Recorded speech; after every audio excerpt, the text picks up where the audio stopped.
I guess disappointed, and I'm just getting a lot of memories of like pre and post 9/11. Not that the Kamala Harris candidacy is anything equivalent to 9/11, because that's what people who hate Trump say, like Trump is 9/11 and whatever. But that whole 9/11 mentality of like turning your brain off. I used to not like Donald Trump. Now I'm indifferent to him. That's fair. That's very fair. Um, John, that is fair. Um, so, like, what do I talk about? Like, bring up like 9/11 for? Because like, and I've said this before. 9/11, before 9/11, growing up in the 90s, people were very, very cynical. You had Howard Stern, you had South Park, you had this, post Cold War mentality where it was like the United States won the world, they won history, they won destiny, and there was this kind of ennui within the American public, this kind of bourgeois dissatisfaction. It's like, oh, we won the Cold War, so what? It's all so meaningless. I'm still not happy. And that led to a lot of cynical, Nietzschean, narcissistic discourse that happened to also be just very critical of any establishment, very focused on identity politics, things like that. At least in terms of like mass media, like there was a very anti-establishment vibe, a very critical mind. There was kind of alternative rock culture, that was happening in the 90s, and then 9/11 happened, and it was like all of a sudden like a switch went off and everyone just threw that shit out the window and said, yes sir, how high do you want me to jump, when the government said anything, because they were so scared after 9/11. They had been, filled with such fear and loathing after 9/11 of this enemy that had attacked the United States. They were willing to just turn off their brain and do whatever they were told in order to complete the mission of defeating America's enemies. Well, now Donald Trump, in their mind, has been coded as America's enemy. Now, again, for, I would say probably about 52% of the populace, maybe 51% of the populace, if you kind of listen to the way the wind's blowing, I think Trump might be mildly more popular than the Democratic alternative, maybe. But for that other 50%, give or take, there's a lot of people who just consider Trump like this existential threat. They'd vote for roadkill over him. They think he's Hitler. They think he's worse than Satan. I mean, this is not a joke. I mean, there are people that will literally do anything, that they're told to stop, Trump from taking office, because they hate him that much with like apoplectic passion, or kind of like a sense of tribal, kind of like, tribalist, loathing of him, So, Joe Biden was such an ugly, attractive candidate. I mean, he was clearly demented. Nobody wanted to admit that he was demented. Everyone on the right knew he was demented. Everyone in center knew that he was demented. He never had a stutter. If he ever did have a stutter, like his mental decline, unraveled to the, to the point where it was like he couldn't complete a sentence. You can watch any Joe Biden speech all throughout his political career. He's not stuttering at all, right?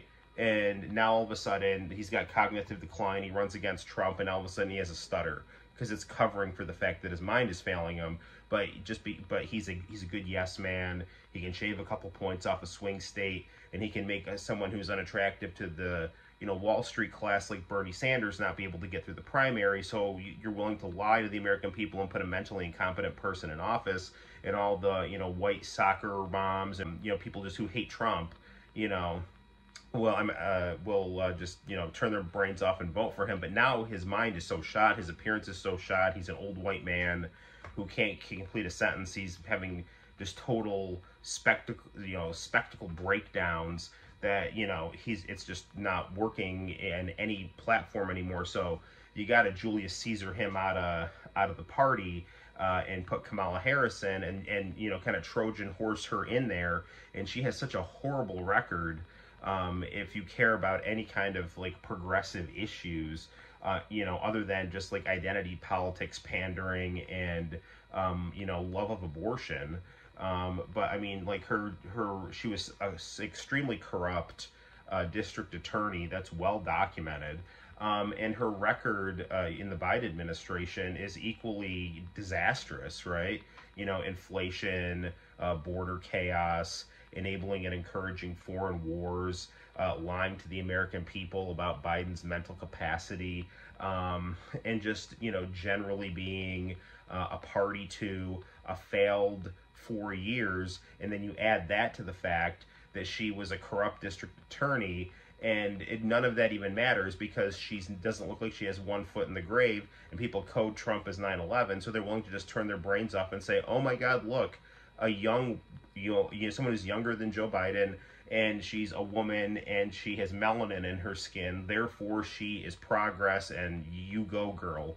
I mean, it's really stunning to see that, you know, just just throwing any kind of critical insight out the window, and just, you know, supporting her, and just the way that the mass media has been just, you know, just openly campaigning for her.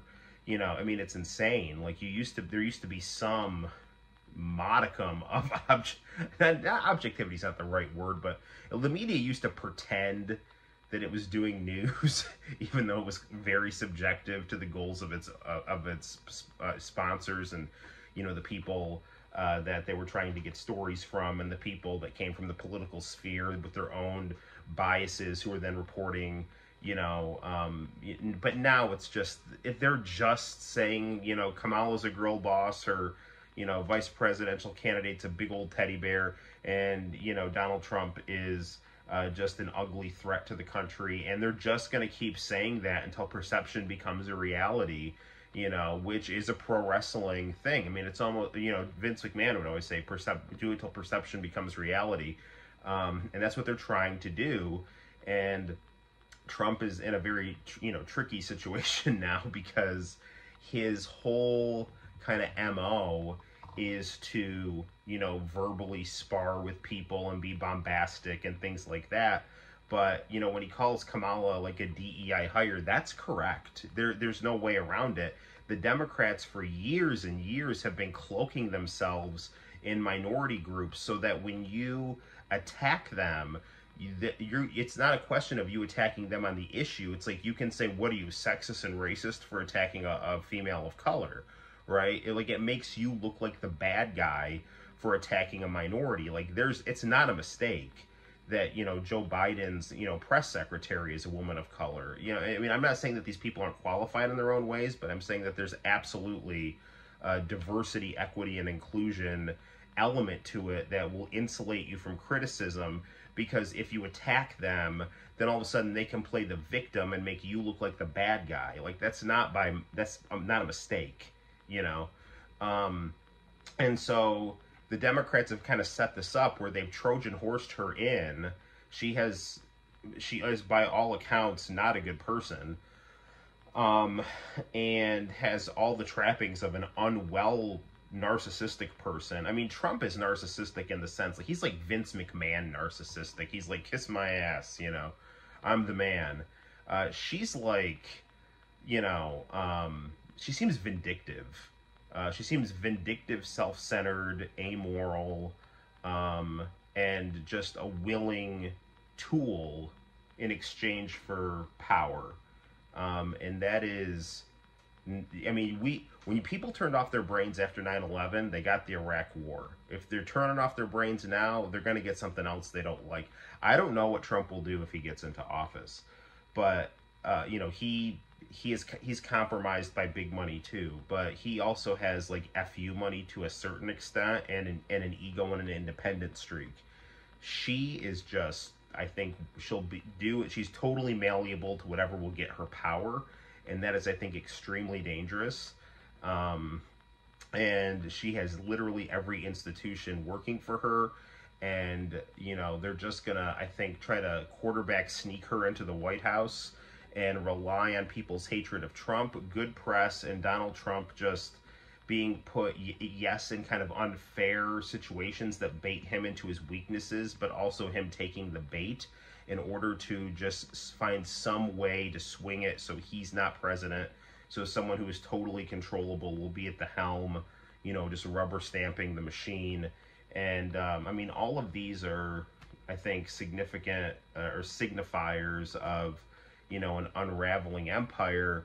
And I want the United States to be able to, you know, maintain itself as a force for good in the world, for its citizens and the people around the world that look to us for, you know, aid, example, culture, and things like that. But the more we just keep doing this bullshit and just keep trying to goad the world into more conflicts and just have increasingly, you know, unaccountable, corrupt people at the helm, who are increasingly unintelligent. I mean, when Donald Trump is the last best hope of the anti-establishment wing of the country, and he's actually like has more substance than his running mate. And I'm not saying this to shit on Donald Trump. I'm just saying, like, what has Donald Trump always been? He has always been kind of a, you know, a real estate mogul, a celebrity, a professional wrestler, just kind of a, hey, you fired, like, personality guy. And now that guy has got more substance and more record than, you know, this corrupt DA who's whatever race she wants to be or can be, whenever she needs to be. She'll take whatever position she needs to do. She's just this perfect, like, malleable avatar for whatever the left wants her to be, and the only thing she cares about is power. You know, and people are just willing to just say, throw caution to the wind and just do whatever as long as it's not Trump. I think that's dangerous and kind of disappointing. And, you know, I'm just, you know, bracing myself for November, because I don't think it's going to be very fun.